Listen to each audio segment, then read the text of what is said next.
How did you get started in the industry that you're working in now? I'll start. Okay. So I graduated from Full Sail, where I was exposed to mainly music, but there was some post-production classes taught at the time that I really enjoyed. However, out of school, I went to intern at a music studio in Austin, Willie Nelson's studio. And then shortly thereafter, I was assistant tracking engineer on sessions. After about a year, I had met a Disney vice president for music, Monica Zierhut. They were doing the pre-recorded music for the movie The Alamo at our studio. Oh. And she kind of coached me along. You know, I was very young, asking, what do you think you'd like to do? And I said, well, I think I'd like to move into post. And she said, well, you got to come to Los Angeles. So about a year later, I ended up in Los Angeles and wore many hats. I was a recordist on a dub stage. I was a Foley artist. I recorded Foley. I recorded ADR, and then somehow ended up at Sound Deluxe DMG, which focused primarily on video games. So I always say it was kind of a happy accident that I ended up in video games. The rest is history, as they say. I was traveling in Europe after finishing my fine art degree. I moved from there to my aunt's house in the UK, and she would leave a newspaper on the dinner plate every night with jobs circled. She was determined I was going to get a job.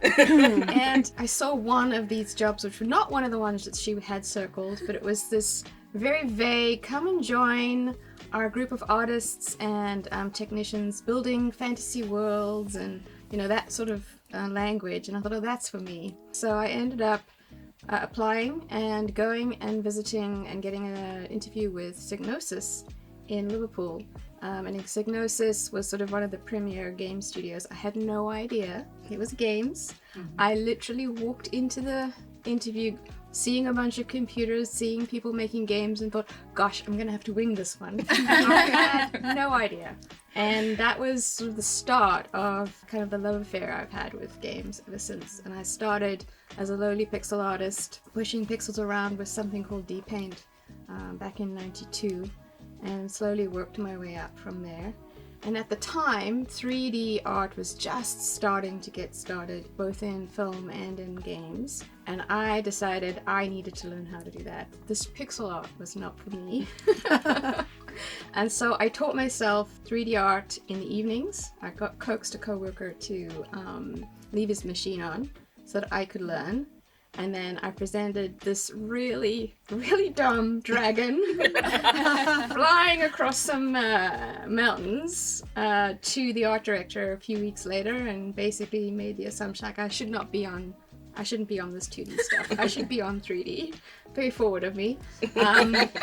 And he agreed. So within a week I had my own 3D setup, and I was assigned to a 3D game. And from then on, it's just been more and more 3D work, and then working my way up the ranks. And after I was lucky enough to work on Wipeout, I got headhunted to the States. I worked in the States for a while, worked at various different companies, and then eventually ended up here. Wanna jump in? Savina, yours is very interesting. I got my start in music working at Walt Disney Records in the A&R department. I was still in college, and it was just such a big opportunity that I ended up quitting college to pursue this career in music. It was really fun, and it was right after the release of the Little Mermaid soundtrack. So you'll remember Disney used to just be little read-along cassettes or little 45 albums, and when the Little Mermaid released and sold bazillions of albums, they took a closer look at the label and they started expanding it. So I was on the A&R team. It was just myself and my boss, and we developed and produced a ton of soundtracks. I learned all the administrative skills that I needed from Disney, including deal negotiations and artist contracts. I was the SAG AFTRA signatory specialist, and I met a lot of wonderful people, including Laura's mother, who I worked with almost on a daily basis because she was in charge of a department at AFTRA, and that's how I got my start in music.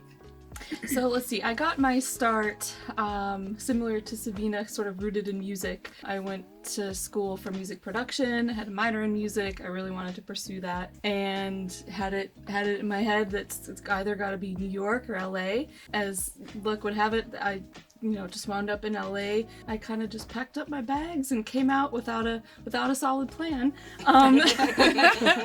believe it or not. And through some friends that I had met in the area, also graduates from Ohio, and so we all just kind of connected. And long story short, I found out that you can't just walk into a music studio and get a job in LA. It's pretty hard. After doing just any and every odd job out there just to make it, right? So I didn't have to move back. I wound up coming across a job that was basically an entry-level dialogue coordinator for video games and recording for video games. And I just saw the word recording and I was like, yes, whatever it is, yes, I'm in. So I applied for the job and started my way from the bottom at Soundalux DMG. And after that, I switched over to some experience on the development side of the business, experiencing dialogue from start to finish on that side, and then wound up at Formosa Group after that. Cool. Well, my story is not as exciting because I have not been in the industry as long as these wonderful ladies. But I went and got my degree in business marketing, and I was super excited. I wanted to do the covers of Vogue and Gucci and all of that, and then realized, like, that sounds awful. I don't want to do that. And so I started getting my master's in IT and was working in sports and was like, oh my God, this is exactly where I want to be. Find a husband, it's gonna be great. Then you realize that they're not that easy to find and they don't pay you that much to find them. So didn't go that route, and decided, hey, I went into events for a couple years. I loved it. I loved everything about it, but it got very mundane. You're doing the same thing over and over again. There's only so many flowers you can order and tablecloths and chairs and all of that. It's exciting here and there. And then I went into the IT space and started working in mobile marketing and moved over to the, I guess you would say, software side of the film industry, and that was extremely eye-opening. And because of my coworkers and COVID, I started playing a lot of video games. And we played a lot of Dungeons and Dragons online. And what was supposed to just be a quick moment was not, and did that for 6 months and realized, wow, I really do actually enjoy gaming a lot more than I did. So when this opportunity came up, I realized this was a perfect fit, and my nerdiness now is where it's supposed to be. Love it for you. I guess I'm the last one, and I think I've probably been in this industry longer than just about any of these women here. My story is not as glamorous as theirs or as fun, for sure. Being on the finance administration side of the business, I'm actually here to support the creatives, and came out with my husband from New Mexico, and he was in a band, and just like a lot of us, came to LA not really knowing what we're doing and understanding how hard it actually is to live here.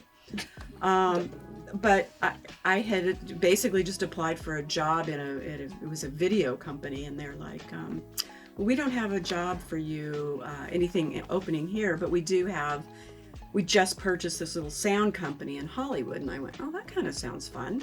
Literally, it was me and one other older woman who actually taught me an incredible amount of things that I just, when I look back, I think, as a young woman, I thought these were nitpicking things, right? But as I've gotten older, I realized how much of that I've actually taken in and continued, to actually do. It's kind of crazy. Anyway, so I had 2 kids at that point, very small, and I'm traveling into Hollywood every day and learned an incredible amount. This sound company, I ended up staying there and doing many different jobs. I think it was 25 years when we finally left. I had actually been doing a lot of bookkeeping, administrative, finance work for the overall audio of sound-alikes. At one point, I had been asked to come down and help the video game division because they were needing some administrative help. They were growing, and I'm like, yeah, I could do this. This is kind of fun. And as it turns out, that was 2005, and I've been there ever since. So I think I was employee number 3 for Formosa Interactive, and I came over ahead of almost all of the creative staff to get everything set up so that whoever was going to come over from the previous company would come over. It's been a great ride. I mean, video games is such an incredible industry to be in. It's growing, and I think, you know, had I known at that time that, you know, it would be as big as it is today, I would have never guessed, you know. So obviously it was the right choice. See, I guessed when I was playing Duck Hunt when I was 2 that it was gonna get real. Yeah. Yeah. Just never know, right? You never know. But you look back and you go,